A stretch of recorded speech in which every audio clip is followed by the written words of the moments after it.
Өлкө бюджеттин толтуруу боюнча Бишкек шаарынан кийинки эле орунду ээлеген Чүй областы 105 айыл өкмөтү жана 7 шаардан турат. Бирок анын ичинен 63 айыл өкмөтү дотацияда. Кышы жылуу, жайы салкын бул аймактын эли негизинен дыйканчылык жана мал чарбачылыгы менен алектенет. Казакстан менен чектеш Панфилов районунда көбүнчө техникалык өсүмдүктөр жана 75% кылкандуу дан эгиндери эгилет. Бул жылы 38 000 гектар дан эгиндери эгилген. Быйыл дүйнөлүк пандемияда буудайга болгон суроо талап көп болгондуктан дал ушул эгинди көбүрөөк эгүү жагын ойлонуп жатышыптыр. Азыр биздин семхоздор жаңы сорттор алып келип атышат. Ал сорттор өзүн абдан жакшы жагынан көрсөтөт. Урожайностьтан дагы клейковина болгондук жагынанчы. Ошондуктан азыр будайды көп сөйлөп атат да. И дагы эмнени айткым келет? Будайдын баасы азыр абдан өстү. Жана спрос порождает предложение дегендей, ошо ылайык байланыштуу будай көп сөйлөт. Фермер дыйкандарда кызыкчылык пайда кылуу үчүн мамлекеттен үрөндүн 30%-ын дотация менен берүү жагы колго алынган. Быйыл бул программа сыноо иретинде алгачкы ирет ишке ашырылып, өз жемишин бере баштаган. Быйыл дан эгиндерин өстүрүү үчүн мамлекеттик дотация бөлүп берүү боюнча программа иштеп баштаган. Ага ылайык жүгөрү, арпа жана буудайга кеткен чыгымдын 30%-ын мамлекет төлөп берет, ал эми 70%-ын дыйкан өзү көтөрөт. Чүй областынын Панфилов районундагы Курама айыл аймагында дал ушул программа аркылуу 100 гектарга жакын жүгөрү эгилген. Буга чейин кызылча менен алектенип жүргөн Динара Исаеванын үй бүлөсү соңку 3 жылдан бери жүгөрү эге баштаган. Себеби түйшүгү аз, пайдасы көбүрөөк экен дейт ал. Анын үстүнө быйыл дотация менен үрөн берилгени ого бетер кызыгууну арттырган. 4 гектар жерге эгилген жүгөрүнүн аталык 425 сортунан 28 тонна түшүм же 200 000 сомдой таза киреше алабыз деп турушат. Элден аталык деген урук чарбасынан деп айтылды да, анан ошого баарыбыз кызыгып калып, ошол жака барып өзүбүз барып алып келдик. Килограммы 30 сомдон экен. Ошондо бизге бир топ эле жеңилдик болуп калды да. Анан ал жүгөрүнүн уругу аябай жакшы экен. Мына өзүңөр көрүп атасыңар, абдан чыгышы да жакшы болду, урожай да жакшы. Эми буюрса ошо 1 гектардан 7 тоннадан алабыз деп ойлоп турабыз да. Дан эгиндери үчүн мыкты шарт түзүлгөнү менен кызылча менен алектенгендер көңүл сыртында калгандай. Дүйнөлүк пандемияга байланыштуу кумшекердин баасы арзандаганы аз келгенсип, өлкө рыногун Россия жана Белоруссиядан келген кумшекер ээлеп алып, канттын баасы кыйла төмөндөгөн. Анын айынан кызылча эккендердин эмгеги акталбай, дыйкандар адаттагыдан 2 эсе аз айдашкан. Былтыр 16 000 гектар кызылча эгилсе, быйыл болгону 8200 гектар эгилген. Россиянын жана Белоруссиянын кумшекеринин баасы кыйла төмөн. Себеби аларда газ, көмүр жана башка отундар бизге караганда арзан. Андыктан кумшекердин баасы боюнча Россия жана Белоруссия менен атаандаша албайбыз. Өзүңүздөр жакшы билесиздер, Евразес өлкөлөрүндө Белоруссия, Россия, Казакстан, Кыргызстан жана Арменияда кант кызылчасы эркин өткөрүлөт. Бизге Россия менен Белоруссиянын кумшекерин алып келишкен. Анын айынан бизде баалар кескин төмөндөп кетти. Дыйкандардын көңүлү чөгүп, кант кызылчасы менен алектенүүнүн пайдасы жок деген ойго келишти.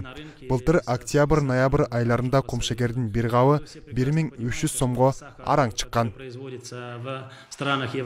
Быйыл пандемияга байланыштуу оңдоо иштери да кеч башталган. Жылда марттын ортосуна чейин башталчу иштер быйыл 12 майдан кийин араң башталды. Азыр бул завод ишти баштоо алдында турушат. 1 октябрдан тартып борбордук кызылча кабыл алуу пункту ачылат. 370 000 тонна кант кызылчасын алуу болжолдонуп жатыптыр.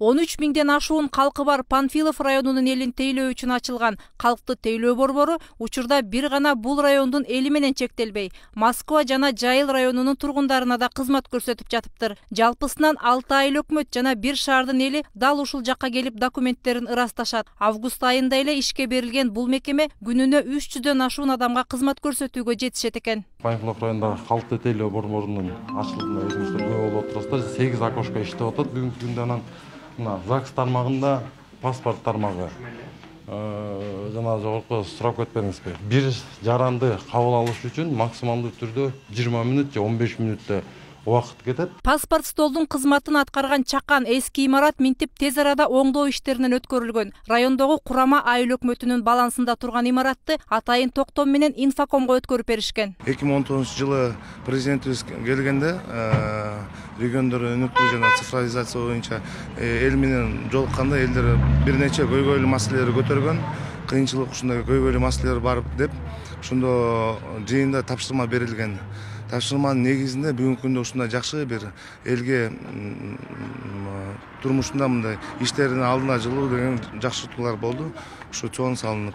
Чүй областында быйыл бир катар заводдор жаңы ишке берилди. Жайыл районунда Жайыл Milk сүттү кайра иштетүүчү ишканасы пандемиядан кийин ачылган алгачкы ири мекеме болуп калды. Сентябрь айында гана өз ишин баштаган бул ишканага Кыргыз Орус өнүктүрүү фонду $1 миллион каражат бөлүп берген. Бул завод илгери Советтер Союзунун убагында гормол завод болуп иштелген. Анан 2000 жылдан кийин токтоп, бул жер аябай каралбай калганда, анан кийин былтырдан баштап ошол биздин компания алып ишке киргизип, 1 жылдын ичинде ушунча ремонттун эмелердин баары жүрүп, анан ишке берилди. Сентябрдын 3-үндө баштап официально иштеп баштадык. Буга чейин жергиликтүү тургундар сүттү Москва жана Панфилов райондоруна өткөрүп келген болсо, эми жергиликтүү заводко алып келе алышат. Суткасына 40 тонна сүттү иштетүүгө күчү жеткен жаңы жабдуулар орнотулган. 2023 жылга чейин бул көрсөткүчтү 125 тоннага жеткирүү пландалууда. Жайыл Milk сүттү кайра иштетүүчү ишканасы Кара Балта шаардык сүт заводунун имаратынын ордуна курулган. Бул жер мына сиздер көрүп турган жер болсо, жаңыдан курулган имарат. Дал ушул жерде азыр 20 чакты киши иштеп жатат. Ал эми алардын санын 2023 жылга чейин 150 кызматкерге чейин жогорулатуу пландалып жатыптыр.